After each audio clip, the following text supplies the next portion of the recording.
All right, so I think we are online. Just making sure I'm audible, visible,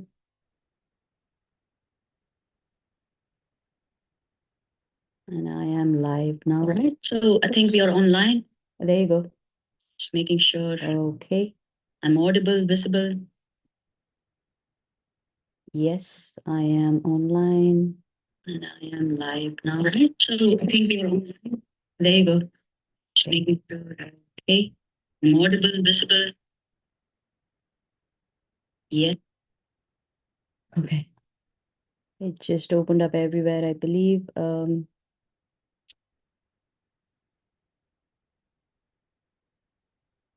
Okay, just a second. I'm just making sure I've sent the message to my community people. All right.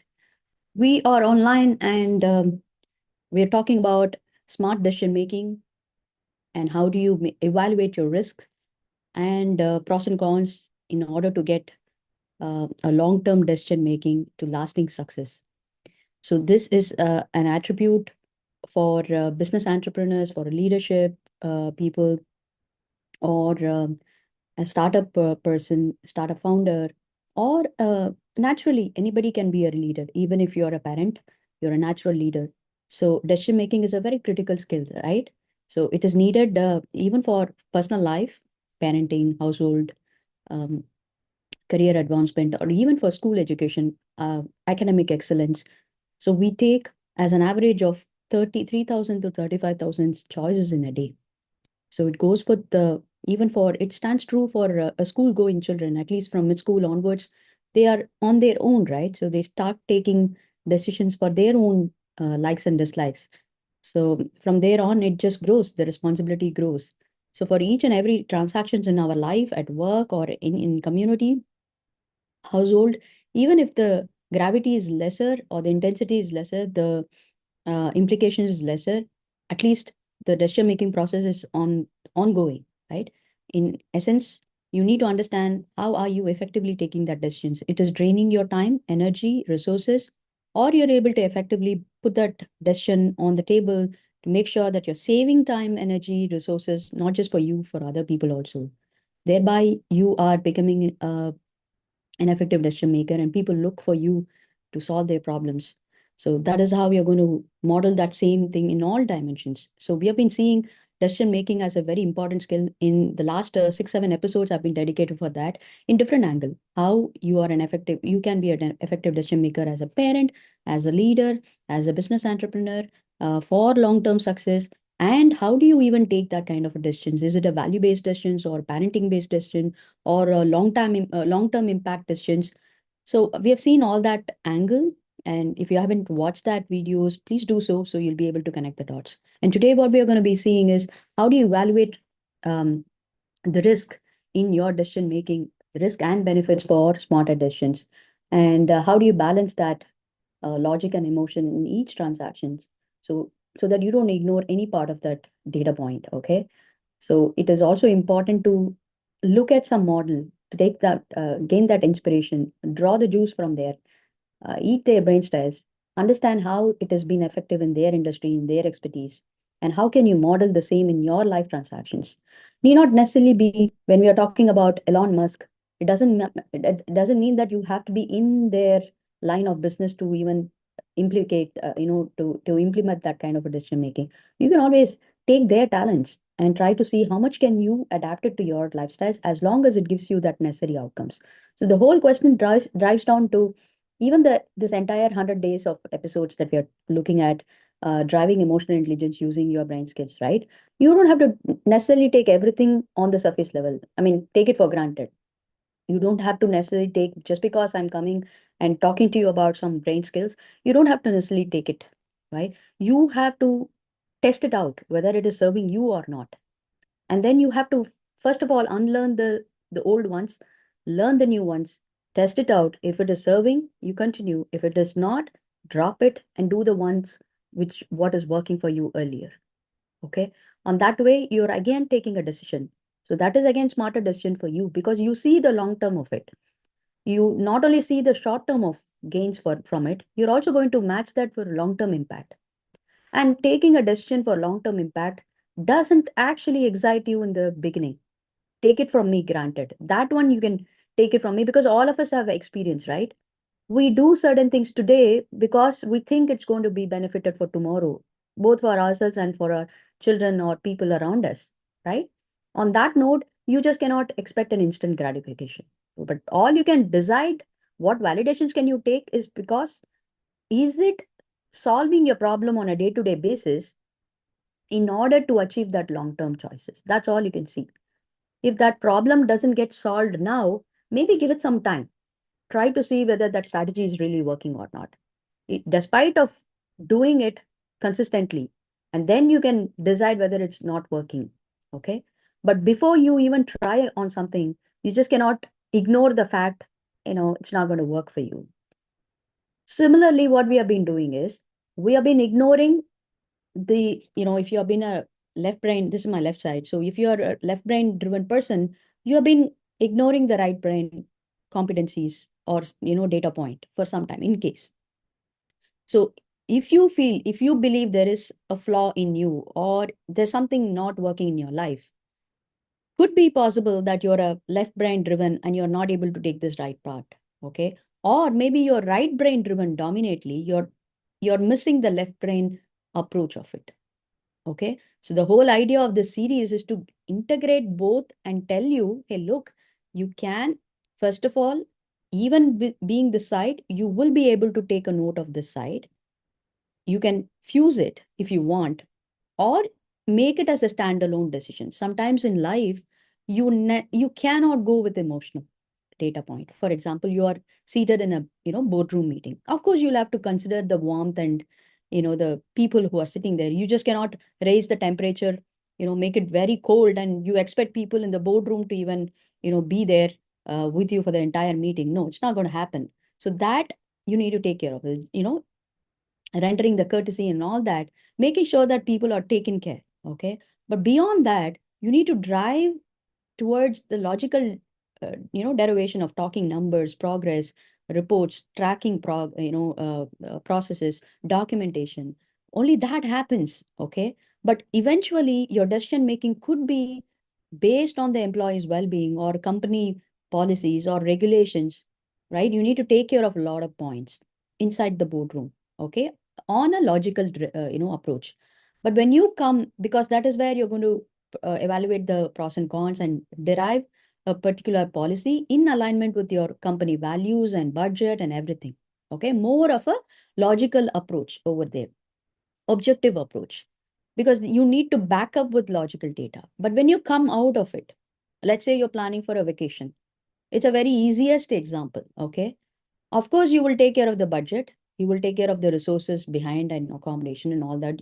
You just, especially when you're traveling with your family, you just cannot go in whims and fancy because you have to take care of the safety and everything, expenses and everything. But would you drive based on the logical data? No. You would first ask the likes and dislikes. You will consider the kids, preferences. You will ask your spouse, and you will try to come out with some convergence, making sure that happiness and fulfillment is coming across. Okay, you will address the emotional needs over there, but over there in the boardroom, you don't necessarily talk about the emotional needs. You must have done all that before you stepping into the boardroom. So according to the situation, you're going to adapt your brain states. But if you do not know that this side of the brain is still existing, this side of the data point is still needed, you will not be in a position to fuse it. Okay, so your decision making is not a balanced decision, so it won't have a stability, it won't necessarily can grow and give you the sustainable results. So we are in this point of time. Yesterday we did see how you can make your decision making lasting, for lasting success in your business, but you can take that angle in your life also. But today what we are going to do is, for that lasting success, you're going to evaluate really good, smarter ways of evaluating risk and benefits, so that your decision making becomes smarter and balanced and sustainable.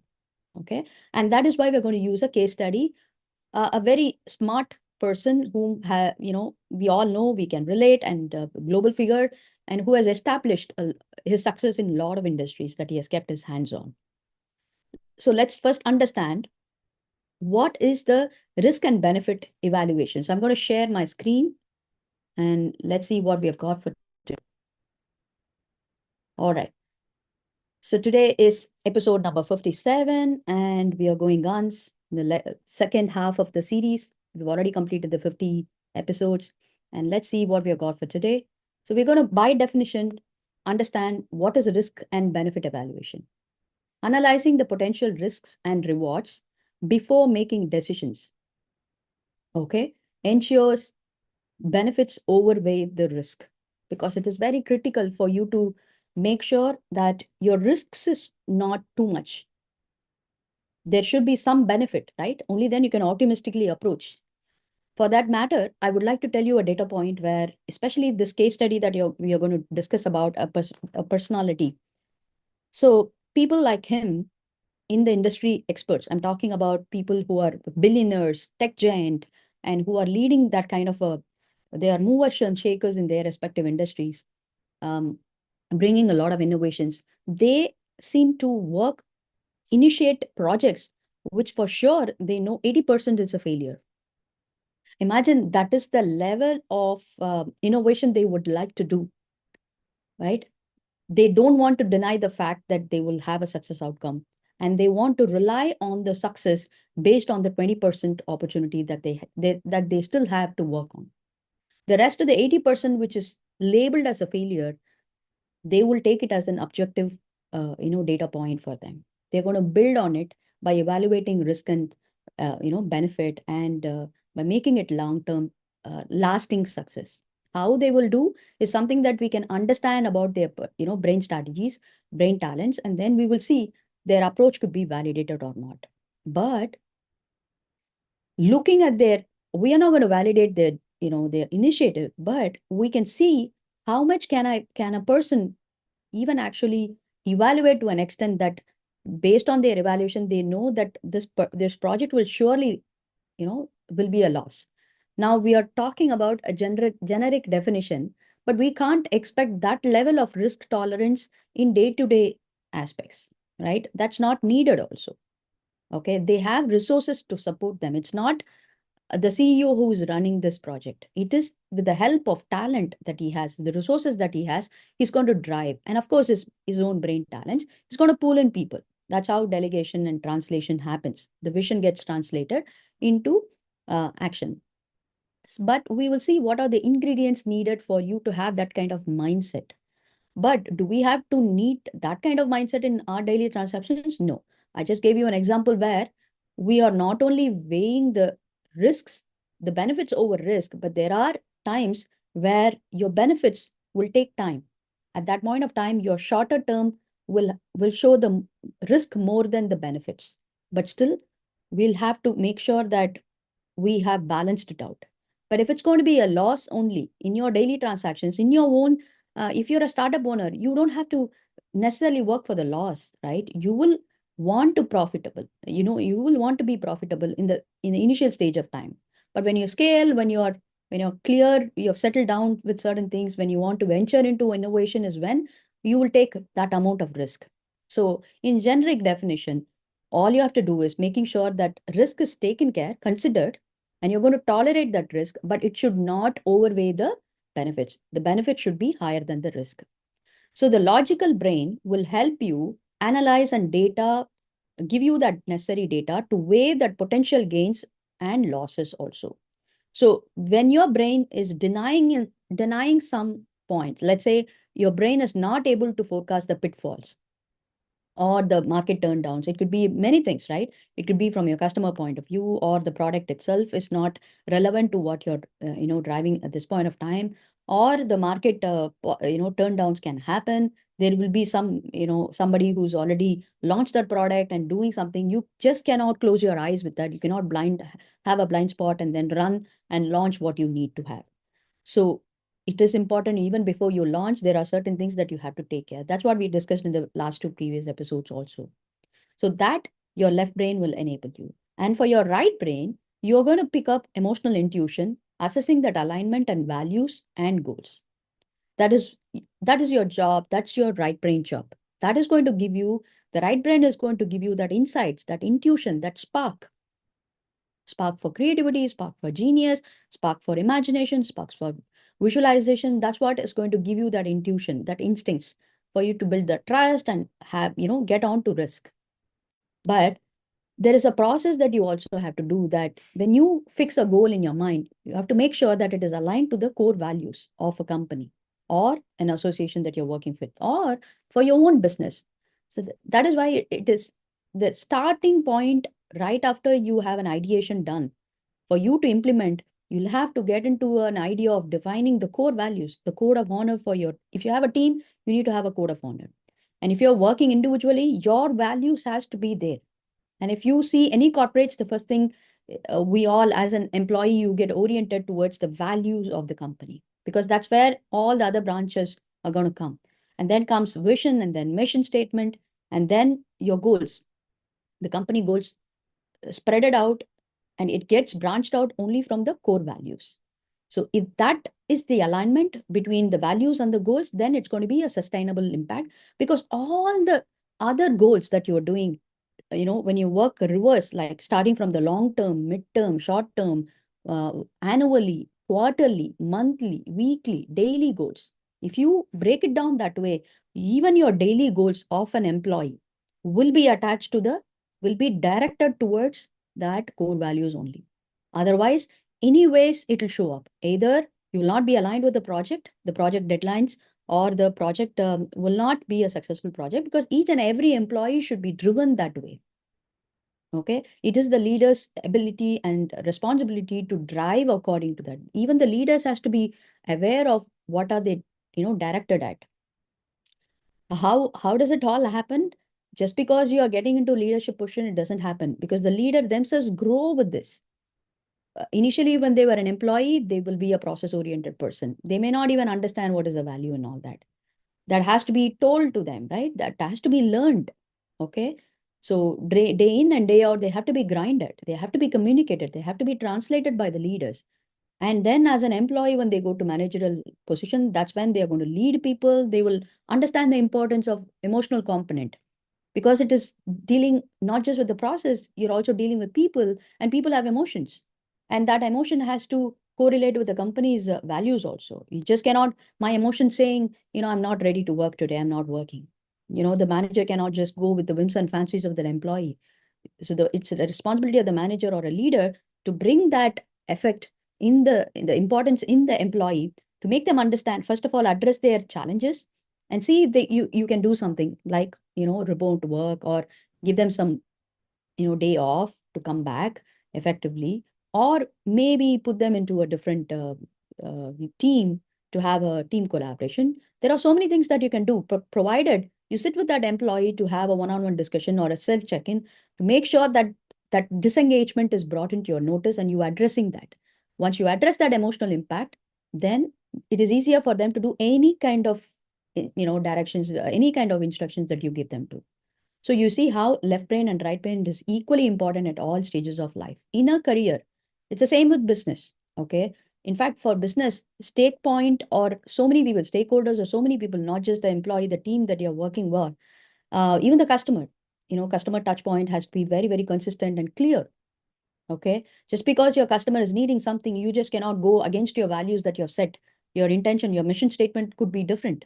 Your mission statement could be for innovation, and your customer is not ready for any kind of innovation. They just want the familiar products. No, you're not going to be that way.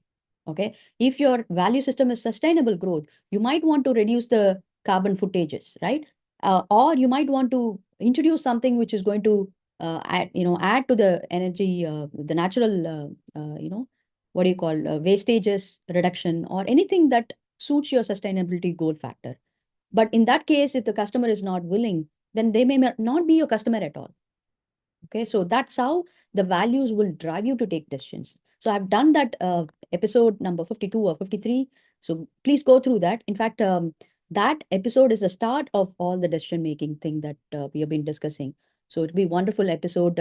Please go through and you'll be able to connect the dots. With that being said, we'll see what are the advantages of you taking risk and benefit evaluation. So if you are able to take this evaluation, you're going to have an informed decision. Okay, the decision becomes grounded in logic and emotional data. So you can be At least fulfill that you did not miss any stones unturned. Okay, you will not be hit by surprise with any of the data point which is coming, during your on the way. So at least you would have made, you would have focused, you would have paid attention to all that, and then considered taking a call. Then it's going to minimize the regret, obviously, right? Even as a household decision, okay, as a parent. Suppose you've taken that informed decision for choosing a school. You've done that enough research, taken your views from your friends and your elders in the family and your neighborhood, and even research on internet. You've seen good amount of reviews, and you're satisfied right now. And you have even paid a visit to the school and spoken to the teachers there. Okay, you are right now confident. And I'm sure even if the decision that, maybe the child is not able to culturally adapt, you will find that over the period of time, it is still okay to take back a step back to, accept the fact that it's not working. But at least you won't regret. You've done good amount of research, and you will add this flaw also as part of your research point for the next decision. Okay, you won't be stuck. But imagine if you're not taking this much amount of step, and when the, day in and day out, your child is bringing some problems, facing some problems, how will you feel? Oh my God, the first thing comes is guilt. Did I even take the right step? Now you will be stuck with that only, because that's a state, that's a reaction first. So your statement should be, oh, I did a mistake, I'm not enough. That's how you will go for downward spiral. But you won't be ready to address the logical aspect of it. Hey, look, I've not done that good amount of research. Had I done it, maybe at least that regret will not come. You see how at each point of time, both your logical data and your emotional data is required. Thereby, you will also find improved long-term success if you are able to take an informed decisions, right? Because the calculation of risk and benefits will often lead to better long-term outcomes only. First of all, you won't get shock, you won't get stuck, you won't regret. You will have the vigor and courage to willingness to keep moving forward. And you have taken the calculated risk. So you by know somehow know that there is some benefits. Otherwise, you will not, you would have not gotten into this. So it's just a matter of time with patience and faith and consistency. You're going to get that outcomes. So these are the step-by-step process that we all do. Maybe we all do as a parent. We all do. It's a natural thing as a career person, as a leader. We all do. But are we aware that there is a brain patterns involved in it, and there is an emotion working behind it? Okay, it's like an iceberg. Or what we only see is the tangible, logical data on the surface. But what we don't see is the root cause, the emotion behind it, the emotional impact on each and every transaction decisions that you take. So some more risk is, I'm sorry, some more advantages, you will have a balanced perspective. Balancing optimism and caution in decision making is very, very important. That is how you take calculated risk. You will be cautioned. You'll have that caution, but at the same time, you take risk because you can have a faith on your instincts or your data research that you have done. Maybe somebody's experience you're validated somewhere. You have that instincts in you and that valid objective data point with you. You're taking that risk. It is a balanced perspective. Thereby, suppose the decision is successful, you're going to use that as a mastery experience for your own self, and it's going to boost your confidence to keep taking that kind of decisions. In fact, people at home or at your office, they rely on you. They look upon you as a person who can take that kind of a correct decisions. In the initial time when you're practicing decision making skill, you may fumble, you may stumble. It's totally okay as long as you keep practicing. That's why in the previous episode, I would have given you some strategies to work on daily transaction itself. Wait, why you're doing what you're doing. It doesn't matter when if you're a full-time mom, you're watching this. It doesn't mean that you don't have to use all this. Okay, it is only for the business people or leaders. No, you can also use this as a practice at home. Make use of the skills in your daily transactions. See, when it comes to evaluating risk and benefits, see, when you're doing something in your kitchen itself, maybe you're buying some provisions. Ask yourself, it may not be an effective risk there. It may not be that long-term benefit also there. But then ask yourself, does it have a long-term benefit? Definitely, some point will come. It could be a health benefit, or it could be somewhere you can save the money. All right. So that way you will get some fulfillment. And what is the risk if you don't do this? It could be a health loss. Suppose you don't buy this provision on time, maybe because of the seasonal offer, you're losing that time and I mean the money on the table. Maybe you can save, right? Or risk could be if you don't add this provision into your list, you might want to, again, uh, come back for a drive and then shop again. Maybe you will not find it in the aisle. You'll have to wait. These could be little inconveniences, not really risk. Okay. But again, you're applying the strategy there. That's the whole point. Similarly, teach your kids also. How do they weigh, first of all? Is it a big problem, small problem? What are the risks in it? What are the benefits in it? And then slowly tell them, is it a short-term benefits that you're working for, or is it giving you a long-term benefits? And what is the advantage of long-term benefits? And what could be the risk if they don't do it? Start teaching them, they will also figure out this is how they have to take decisions in their life. And similarly, if you're a leader, you may be doing this, but making sure that it is a balanced perspective, that most of the times we miss to take the emotional component involved in it because we are dealing with people. Thankfully, not all the corporates, not all the jobs are taken over by AI. But still, we need to rigorously develop that emotional intelligence skills, which is needed for human. It's a human skill. That is where you differentiate between an AI and you. You become a hot, what do you call it, highly demanded potential in your company because you're using this skill set. Imagine you become a very good, strong decision maker. Won't your company need you more than the AI? Okay, because you're going to be considering the emotional component of your team member. And AI cannot do. Maybe it can give you some, logical derivation as to how to approach with the employee. But AI is not going to talk to the employee. Neither can give the warmth of an human touch. So that is why you're going to use these skill set. And then let's say you don't have it, or you might want to overdo on it. What is happening here is, especially in the series, we're talking about brain skills. Now, if you don't have it, that becomes a ignorance part of it. Okay, it'll have its own consequences. There's also another side to it. What if you start overdoing on it? Because it's a biological organ and it's very tricky that the more we dwell on it, the more we get into a comfort zone. It becomes a familiar thing in us and it becomes autopilot. And that's the danger point. When it becomes an autopilot, I always indicate you to imagine this way. This is a bubble, it's my right side and left side. The more you become autopilot in any skill, let's say you're talking about evaluation of risk and benefit, that's purely the logical benefit. Okay, the logical brain. I'm also going to tell you strategies where even if it's a logical competency, you can infuse the right side brain competency also, just in a bit. But imagine this is a bubble. The more you get comfort on evaluating, what's happening is you're going extreme. Now, this is a midbrain. I've, if you've been watching this series, you will know that maintaining the midbrain is the emotional intelligence brain. So for you to pick up the right side component of emotional needs, you will be gone far away that you cannot even look at this. You will start disregarding this because you've gone extreme in this. It is hard for you to, rewire and come here. So that is why it is best to be in the functional mode. Getting to the extreme means mastery, and mastery is not working in this case. So that is why emotional intelligence is not a mastery competency or a skill set. It is a very basic and it has to be in moderate. It has to be in functional mode, optimal mode, and it is learnable. And we all evolve, and our brain also is learning, unlearning, relearning. Everything is happening. And, environment is around us is also evolving. So we have a risk of going either ways, but there is a benefit for you to stay here in the midbrain.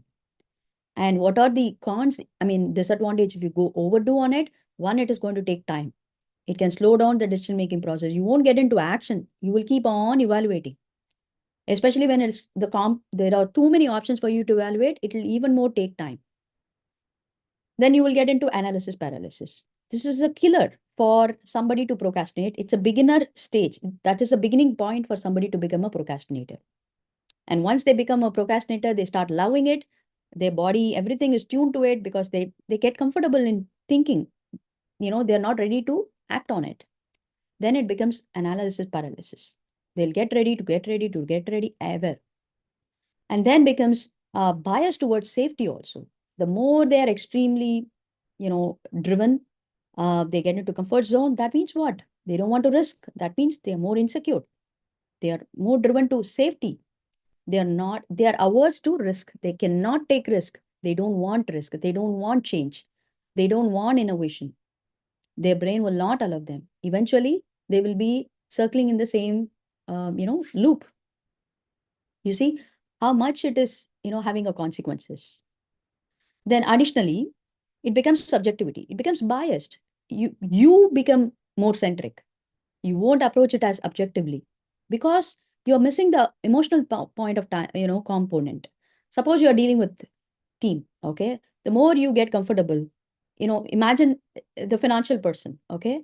So typical competency for financial people is evaluating the risk and benefits, okay? That's why they are doing a budgeting and all that. Simply by creating a budgeting, they're not acting on it. They're just in the evaluation mode. But only people who act on it, like let's say marketing people or technology, implementation people going live, and all those people are taking action. For them, they don't have to day on day basis, they don't have to really look at the budget and all that because that's been taken care by somebody. So in a corporate setup is totally fine because it's a standalone competencies that you have to work on. But as a normal human being, especially as a managerial position and above, you are involving both the process and with the people. So it is important for you to operate in both these hemispheres. Okay. So you cannot ignore any of these input. And even in daily life, as a parent, as a community leader, as a business person, you'll have to make sure that emotional impact is taken care. Within yourself, how you're emotionally impact also is very, very important. And around you, how are they emotionally impacted by each and every decisions of you? See, it's going to be a mental activity sometimes when you get really good at it. Okay. You're not going to sit and do some Excel sheet to evaluate. That's not how life works. If you're a parent, you by now know, especially if you have a toddler, you're on the toes, you're taking call. It's become a natural instinct in you. But are you taking care of both the component, both the data point? That's all you have to be aware of. Once you get good at it, once you get practice on it, you will be, it's like a what do you call mental process. You can just close your eyes and take a call. But depending on the risk, depending on the gravity of the situation that you're handling, you need to be able to do all this. But if you overdo on it, you're going to have a subjectivity issues. Personal biases will come. Sometimes you're taking a call decision based on other people's interest. You're influenced by somebody else in your team or your boss or somebody. You're taking a call. Okay, that leads to perceptive, skewed decisions. It might not be a sustainable decision. And then what about uncertainty remains? Yes, some level of risk and uncertainty will definitely be there because even if you evaluate, unless you put your, keep your hands dirty, you will not find the texture of the water or, mud to even know whether it's really suitable for your hands or not.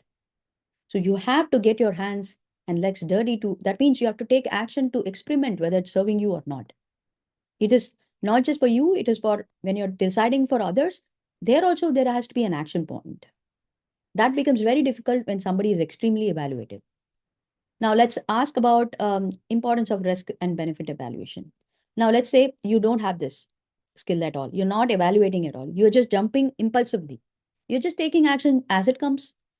Why wasting time on all that in evaluating the long-term benefits and all that?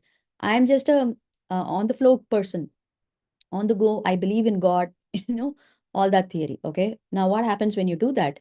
Your poor decisions may harm your career, relationship, and financial stability. If you believe it is true, that means it's a time for you to shift your gear.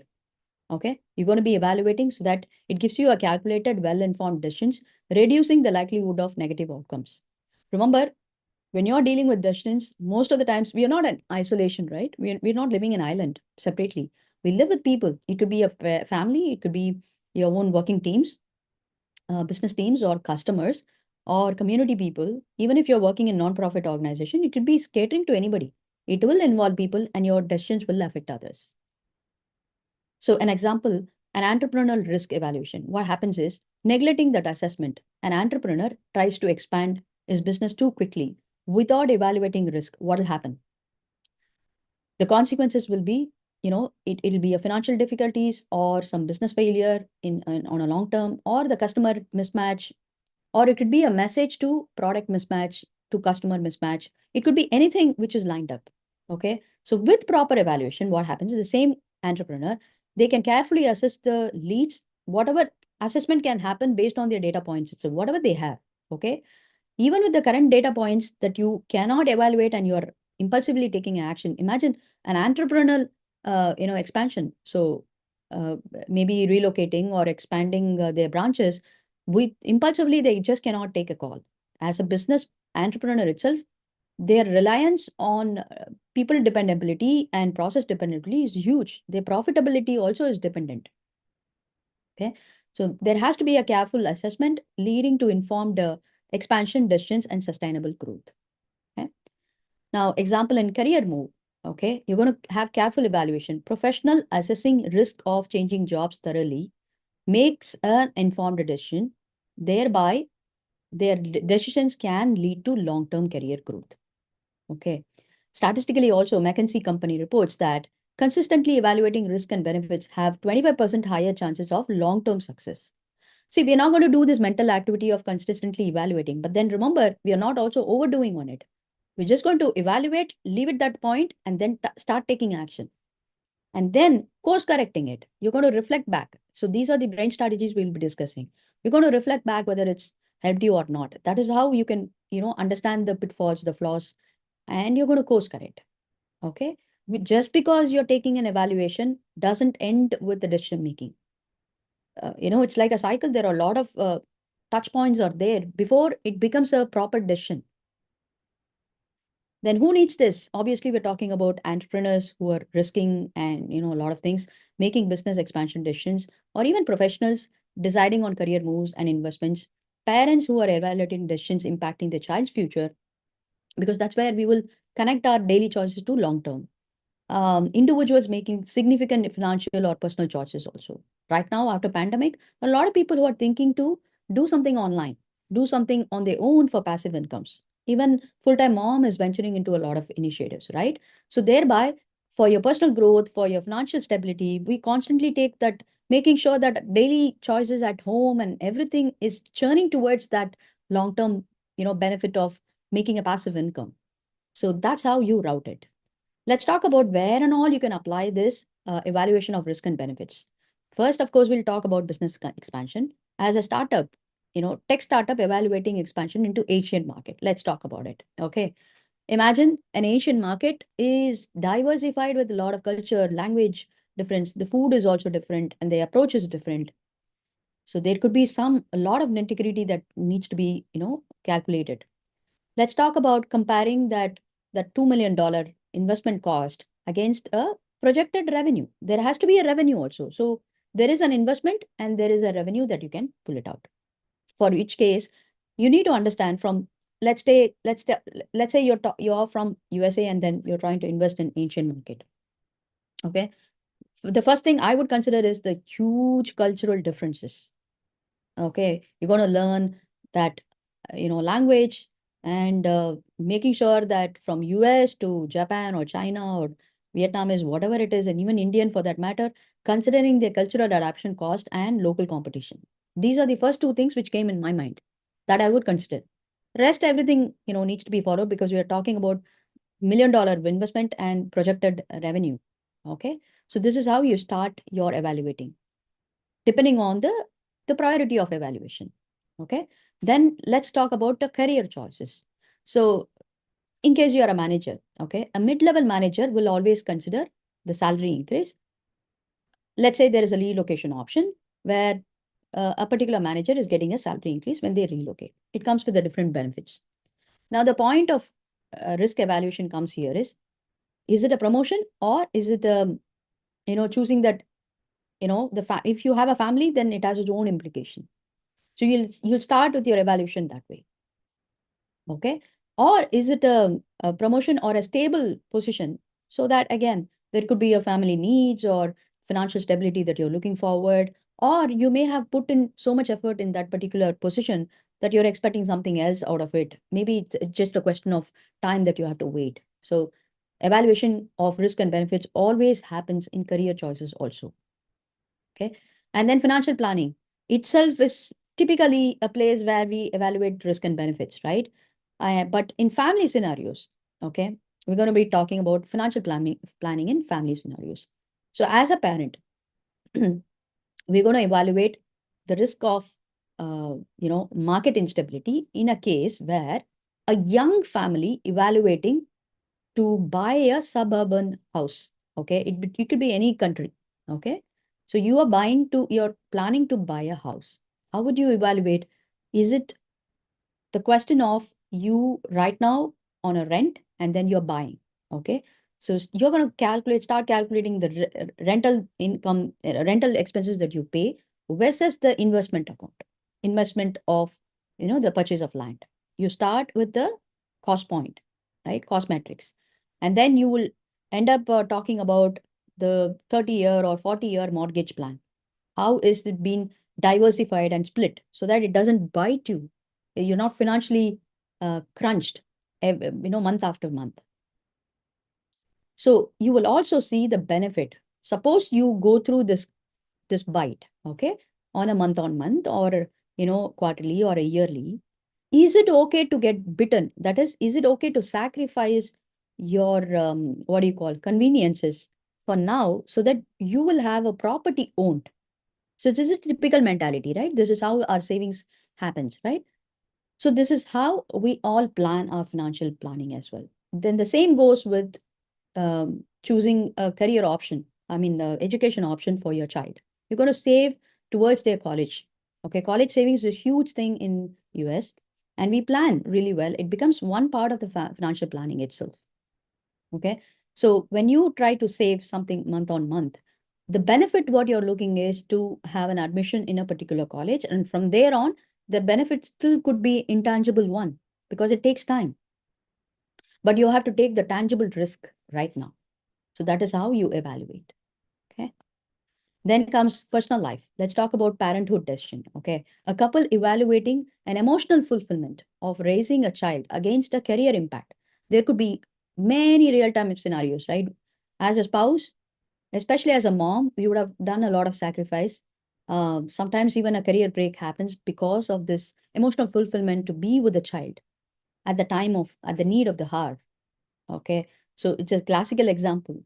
It could delay your promotion opportunities, or it could delay a salary increase, or it could delay serious harm to your career, growth at all. But we are still okay because we take the risk of considering the emotional fulfillment that we will get in order to bring up the child. So this could be a real-time scenario. Okay. And then comes health decisions. So a person who's weighing a potential health benefits against the risk of surgical complications.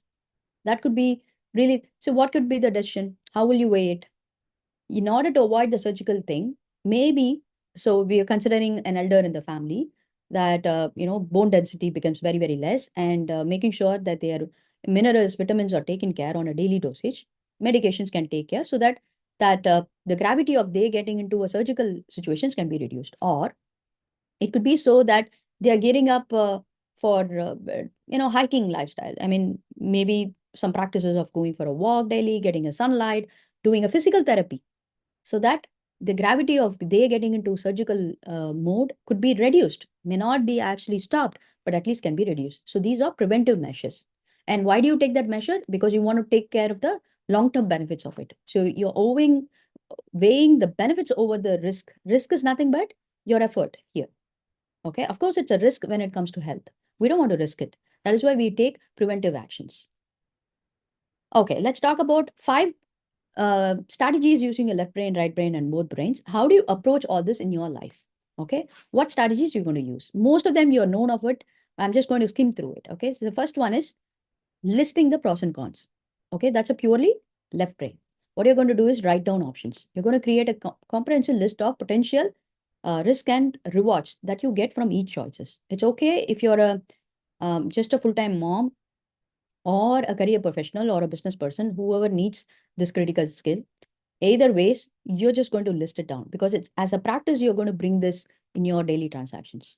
After doing that, for example, if you're doing this decision making for your household, you're going to have a purchase of a house. Okay, buying versus renting. What are the categories or the metrics comes under that? It talks about the financial aspect. It talks about the accessibility. It talks about the future aspect. obviously the property value, and from there, where is your, how can you use the profitability to maybe write off certain things, expenses, or to support your college, the child's college education, or it could be anything. So that could be the benefit side, and your expenditures could be the risk, or the effort, the time that is spent. That could be the risk. Okay, in business, it's very clear. Hiring a full-time employee versus the contractor. That could be a clear example of how would you want to evaluate the risk and benefit in each category.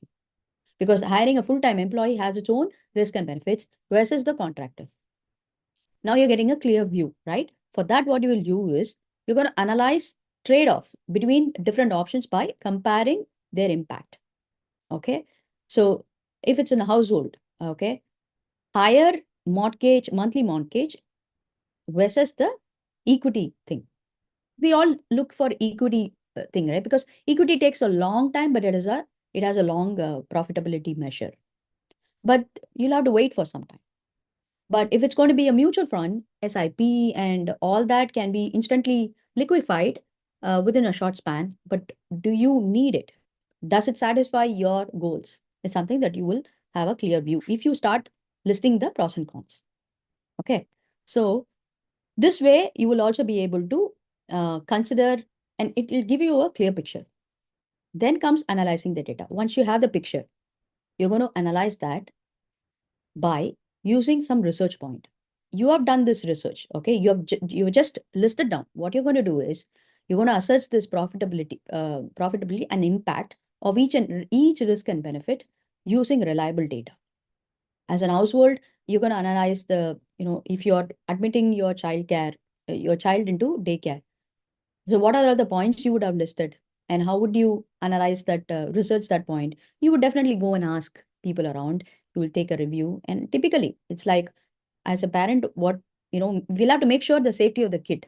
So for that, we'll take a research. Okay. Not just that, we will also consider the accessibility from your work point till your the daycare and the house, the traveling distance, the fuel cost, the fees of the childcare. So is it manageable? And the timing, that's more important.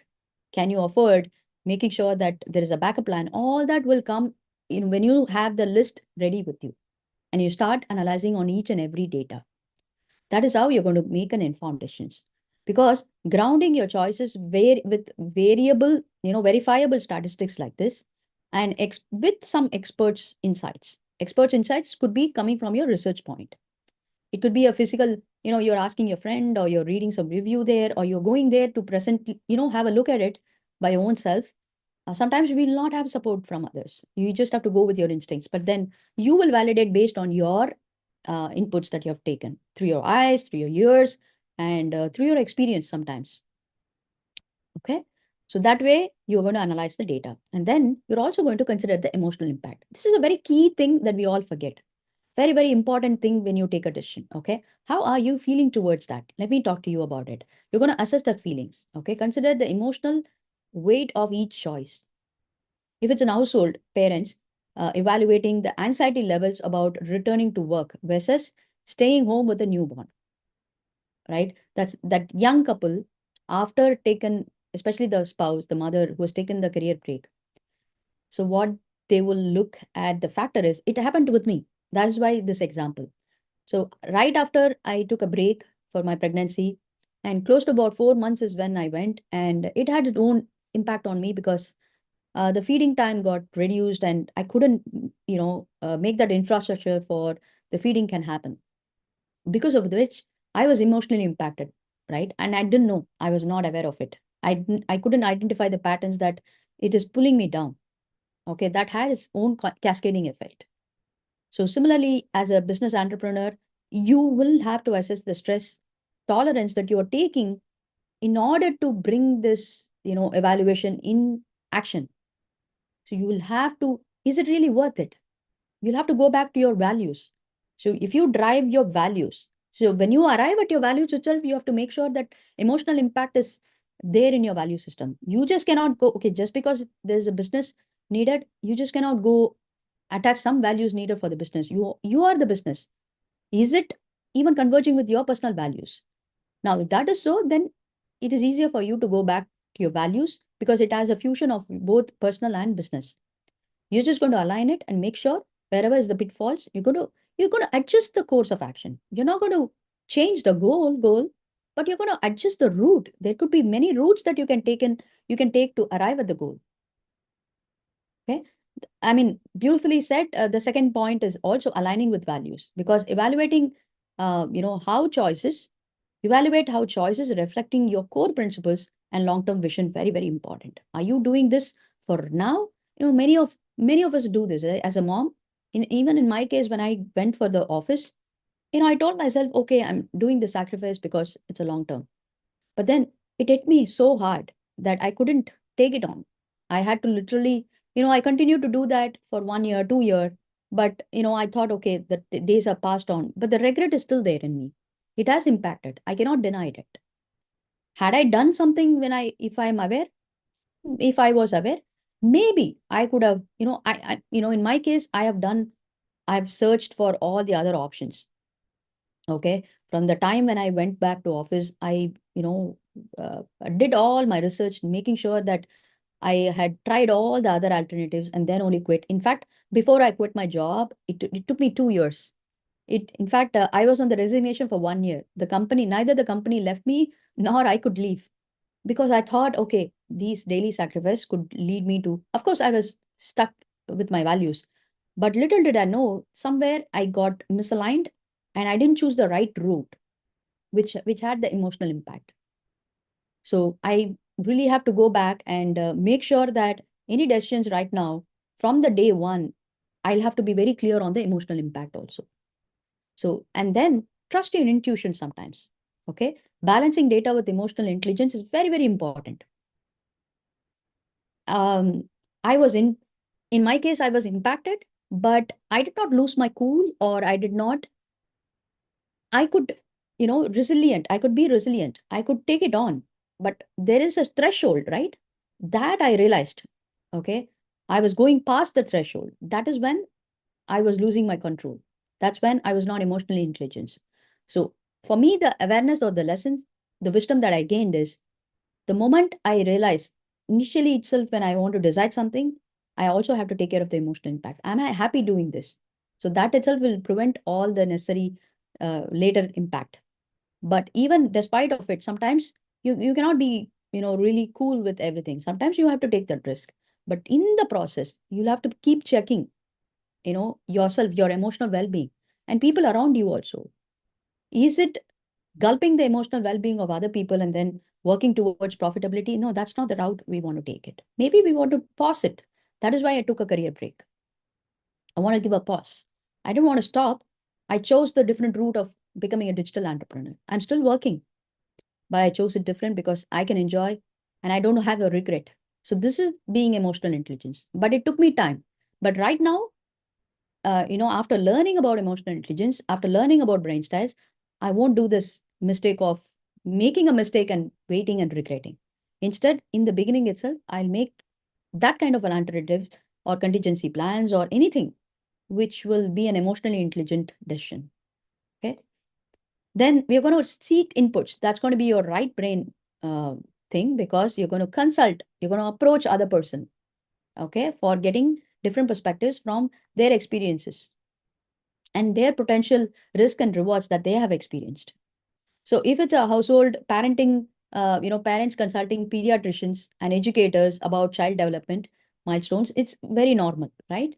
It is important to take that outlook. A lot of people even don't go to the doctors um, for annual checkup. We have never been that way at all. But over here, it's very rigorous. It's a very normal thing that they do have an annual checkup.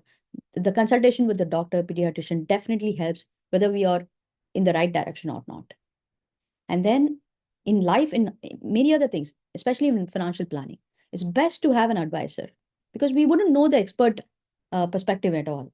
And it is best to have a coach for every dimension of life, whether it is fitness or your mental well-being, emotional well-being, and business, okay, financial decisions, health. It is important to consult the advisor, respective people. That's how you're going to broaden your view. Sometimes We think we are the only people who are going through, and why this has to happen to me, why this has to happen to my child, and all that will come. But when you start talking to people, you will broaden the view, especially when you start talking to an expert. Not only broaden your view, but you'll also gain new perspectives, new confidence levels, and you will be in that like-minded people to travel through, because in their experience they would have already gone through that risk, and that's going to be an insight for you so that you don't have to do that mistake of waiting. You see, there are multiple touch points in this. And then the last one is using scenario planning. That's again your left brain. Okay. You're going to envision outcomes. We all do this, but are we doing it aware? For example, in business, okay, a company modeling various market responses to a new product pricing strategies. That is, suppose there are various models that you want to, okay, you're going to envision that there is a product and you have to stick with one particular model. And from that particular model, you're going to fix the pricing strategies. You're going to envision that, outcomes of it. Okay. How? You're going to map out multiple potential scenarios for each decision. If your decision is to launch a product, you're going to act reverse. You're going to see what happens when I launch the product. Okay, it's not after I launch the product, it is towards launching the product. For me to launch the product, what are all the things that I have to do? That's how you map out potential scenarios. Okay.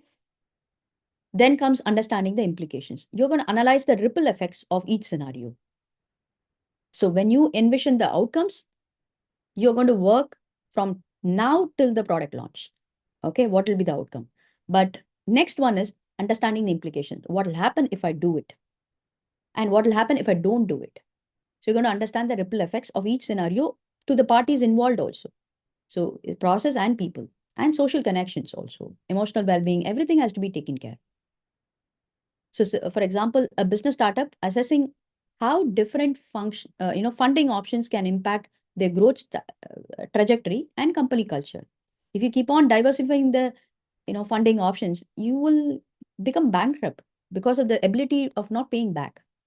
Instead, you keep it very narrow down and keep it very point shooted. Stick with the timelines, stick with your goals, stick with your values. Then it becomes a meaningful course of action. Okay, you will own it.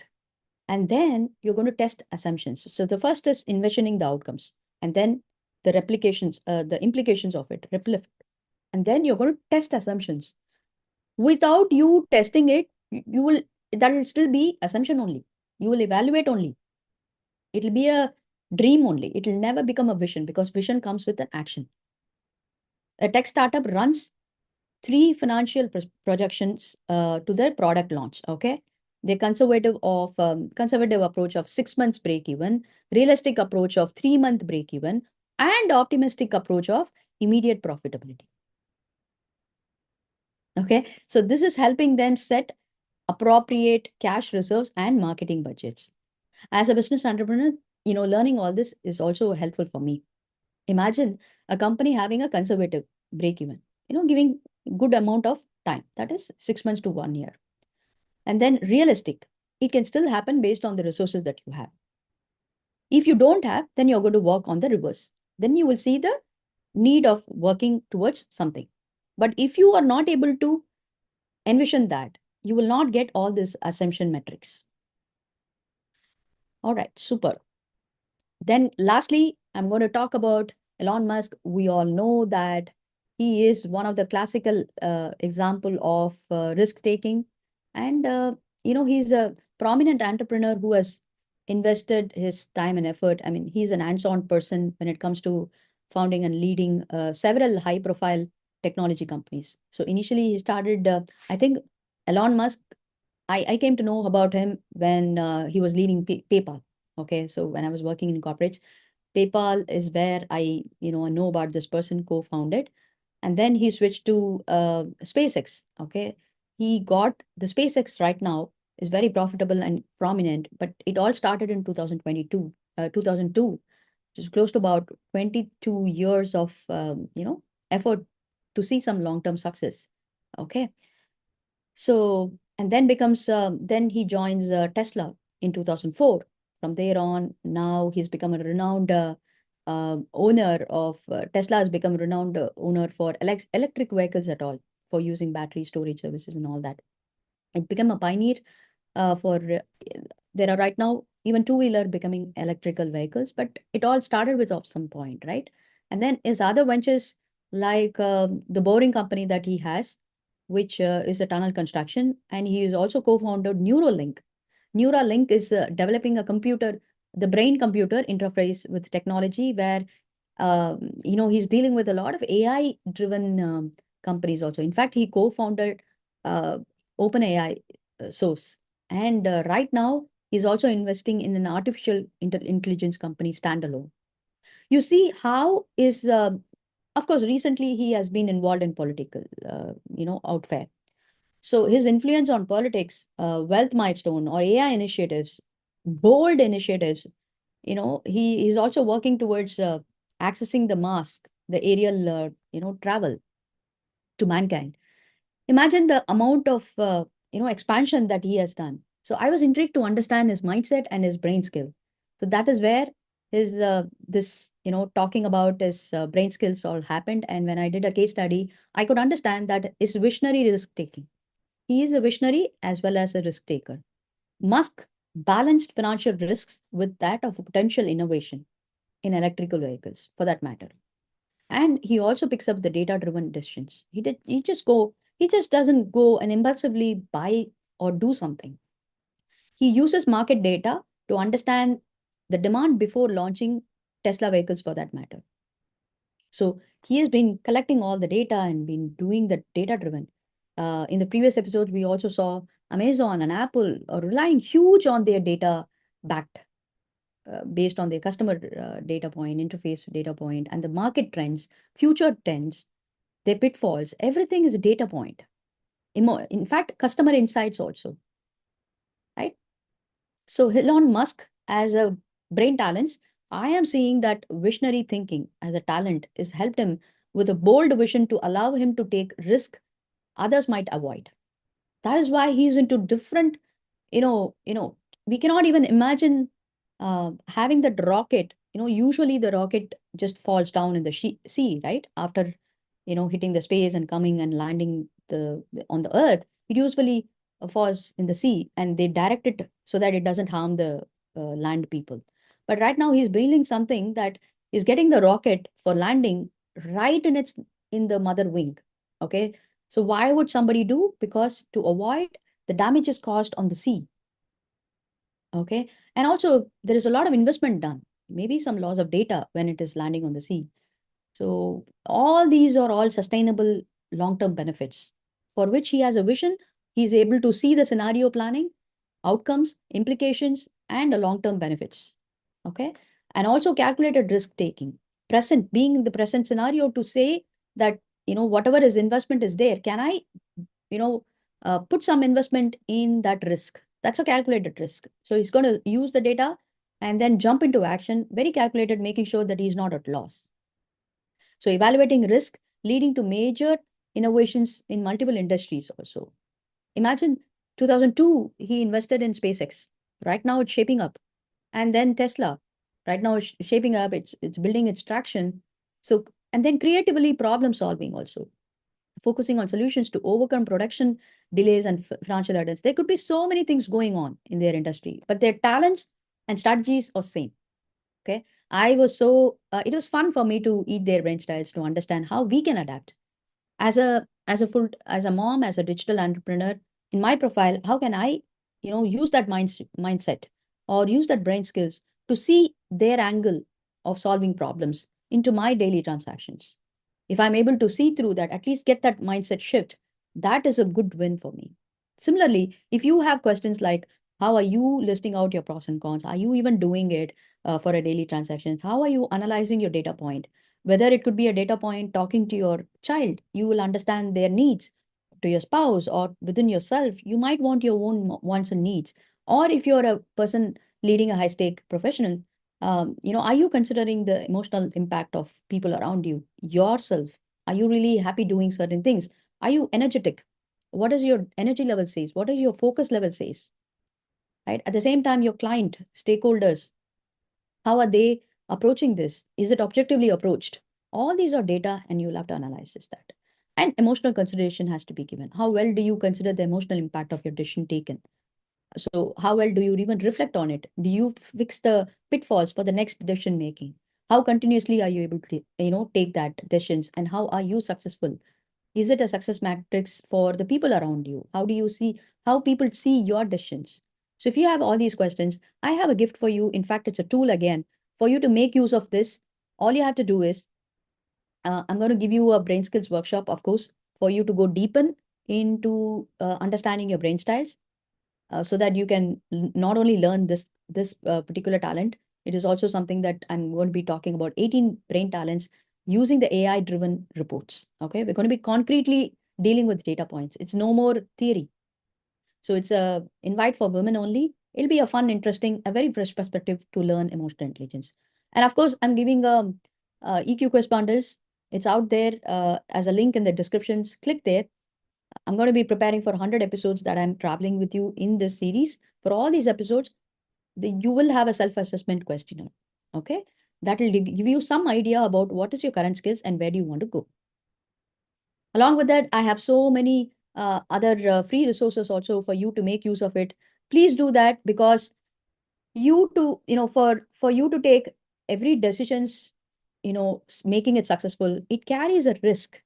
But what if you are able to point out, or what if you are able to see through the odds and make it to your favorite? So that's where you're going to master the art of evaluating the risk and benefits. And I think it's more important to learn the secrets for everybody. It's a critical skill for making smarter decisions in life and business. So at this point of time, if you think you resonated with this kind of an episode, please give me a like and love. It will be an inspiration for me. And share it with somebody whom you think it's important, because for them also evaluating the next big decision is very, very important. Okay. Life itself is the biggest decisions, and it always comes with risk. But with the right evaluation tools, you can lift the scales in your favor by blending the logic and emotion, intuition skills in you. And that is why emotional intelligence. Okay. So smart decisions today is which will have a brighter outcomes tomorrow. So this is the philosophy of you to become a smart decision maker. I'll see you tomorrow with another interesting